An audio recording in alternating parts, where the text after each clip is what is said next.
Bueno amigos, nos encontramos en este sitio que por lo que veis ahí dice Room de Last Supper, la última cena, y evidentemente yo tengo mis propias teorías, pero este señor lo va a explicar mucho mejor, que es un erudito en este tema. No, pero a ¿Dónde mí me estamos? interesa también Mis que tú me teorías. cuentes tus teorías Mis- también. mis Me teorías interesa mucho que tú me cuentes tus teorías. Ahora, Talmúdicas. talmúdicas, del Sanedrín. No, del Sanedrín. La primera aclaración, ¿de acuerdo? Jesús vivió hace 2000 años, quiere decir, en la época del Segundo Templo, y nada de lo que vamos a ver ahora es de esa época. ¿Ok? Es decir, podemos ver cómo esta construcción es posterior, es medieval. Vamos a subir a un segundo piso, que es donde se cree que tuvo lugar la última cena de Jesús, que es esa cena de Jueves Santo en la noche. Nos situamos en la Semana Santa, antes del viernes en el cual Él es crucificado.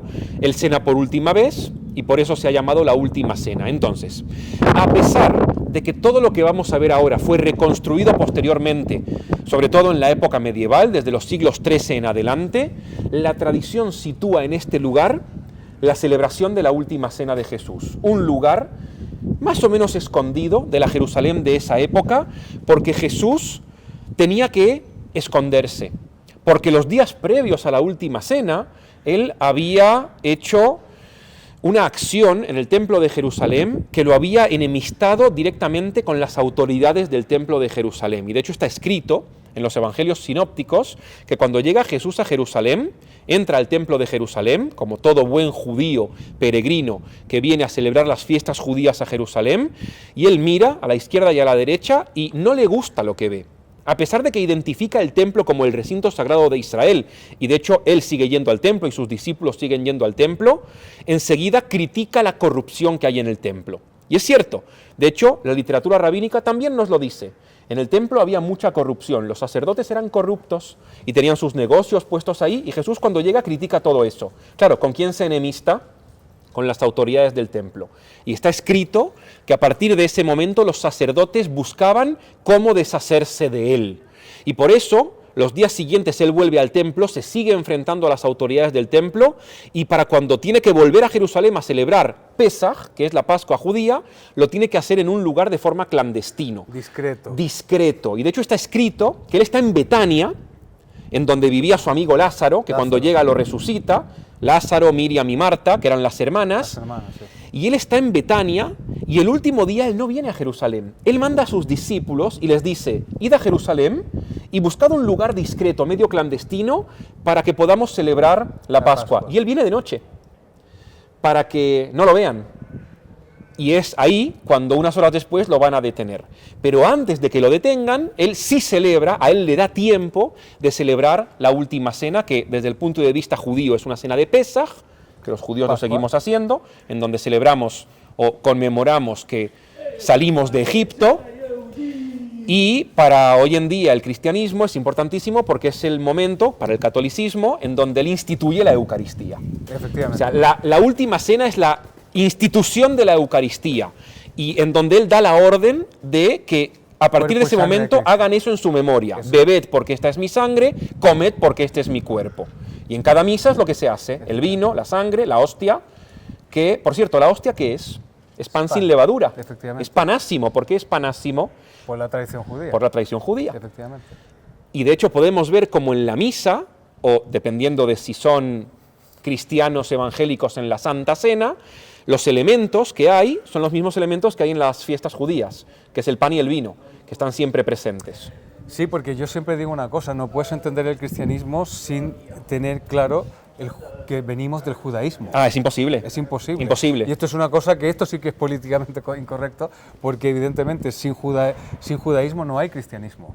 Absolutamente. Totalmente. Entonces, nuestras fiestas, nuestras tradiciones, pues todo se basa de alguna manera en eso. A mí lo que te quería comentar esto de esta última cena, ¿no? Porque al ser la Pascua judía una fiesta tan importante para los judíos, era una cena importante, ¿no? O sea, la mesa se engalanaba, tenían las mejores cosas, ¿no? Se traían, ¿no? La más importante del año. La más importante del año. Entonces, porque también existe esta idea, ¿no?, de que era un sitio muy pobre, que la mesa era muy pobre, que todo era muy pobre, que el cáliz, este famoso cáliz que buscaban en la Edad Media, era todo muy rústico y tal. Y en mi humilde opinión yo creo que es todo lo contrario, porque es una ceremonia tan importante para el pueblo judío que engalanan la casa a lo mejor con las mejores cosas que tienen. ¿Tú piensas eso? Sí, yo creo que sí. Igual también tenemos que tener en cuenta que la copa de la última cena, que es donde él instituye la Eucaristía, sí tendría que haber sido como una copa de la época, quizás de madera.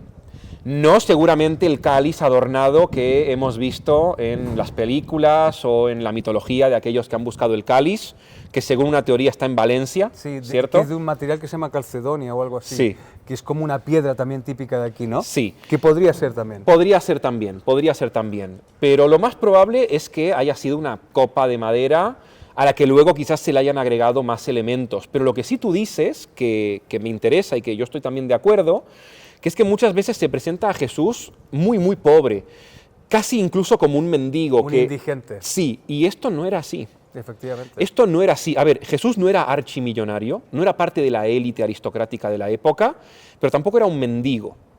No le faltaba de comer. No iba sin ropas por la calle.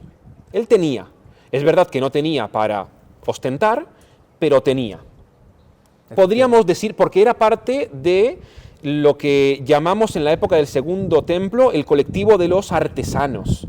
Él era tectón, según leemos en el Nuevo Testamento, que se ha traducido como carpintero, puede ser, pero también puede ser albañil, constructor, alguien que hacía casas junto con su padre, y aquellos que estudiaban la Torá, como Jesús, que es un rabino, de hecho lo llaman rabí, que estudian la Torá, pero que también tienen un oficio manual, no eran pobres del todo. Es cierto que hablar de clase media en esa época quizás es un anacronismo, pero podríamos quizás hacerlo ese anacronismo, podemos caer en ese anacronismo, es una especie de clase media, como la conoceríamos hoy en día.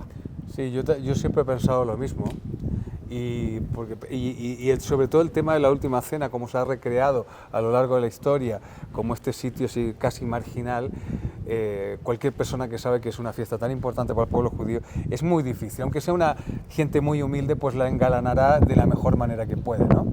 Porque supongo que es parte, es muy importante, ¿no? La más importante del año, ¿no has dicho? Es la más importante del año, Claro, sí, hasta el día de hoy. Claro.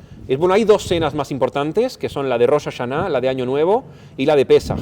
Pero en esa época, la de Pesaj era más importante porque es una fiesta de peregrinación. Por eso Jesús está en Jerusalén. ¿Por qué no celebra Pesaj en Galilea? Porque él tiene que venir a Jerusalén porque hay un mandamiento que está en la Torá que obliga a todo judío que no vive en Jerusalén a venir a Jerusalén a celebrar la fiesta en Jerusalén. Claro, y Jerusalén estaba lleno de peregrinos. Repleto de peregrinos. Claro, o sea, era como todo turístico, ¿no? O sea, ese turismo religioso, sí, ¿no? Porque también está en la pasión, ¿no? Este hombre, ¿cómo se llama? El celote este que le ayuda con la cruz a Jesús a cargar la cruz. Bueno, ese se llama Simón de Cirene. Ese es, no, Simón de Cirene, claro, Cirene, que este hombre que venía al norte de África y que venía a peregrinar y porque es un judío. Claro, es un judío que venía a cumplir ese mandamiento, ¿no? Ese de peregrinar en Jerusalén. Tenemos otro. Varios días después viene un personaje, aparece uno nuevo que se ha conocido como el protomártir del cristianismo, que se llama Esteban. ¿De dónde sale este hombre?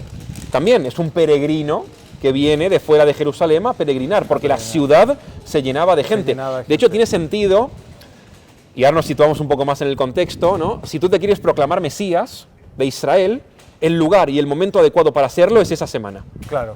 Es Jerusalén durante la semana de Pesaj, que es donde más judíos hay, concentrados en un mismo lugar al mismo tiempo. Y de todos los sitios. De todo el mundo. Claro. Sí, absolutamente. El primer lugar que compran los franciscanos en Tierra Santa es este. La sala de la Última Cena, que hacen sus reformas también. Claro, luego esto ha ido pasando de manos durante el periodo otomano, dependiendo de las tensiones políticas que había con unos y con otros, y por tanto esto, que fue una iglesia, luego se transformó, si te fijas, en una mezquita. Sí. Lo podemos ver ahí en las ventanas, podemos ver aquí el mihrab, que está orientado hacia la Meca. Efectivamente. Y en la actualidad no es ni iglesia ni mezquita. Es un lugar histórico administrado por el Estado de Israel y, ya que se me permite ser un poco polémico, hasta el día de hoy, este lugar ocasiona problemas diplomáticos entre Israel y el Vaticano. Porque el Vaticano dice, no sean malos, este fue el primer lugar que nosotros compramos, que los franciscanos compraron en Tierra Santa. Y la Iglesia Católica lo quiere. E Israel no lo entrega.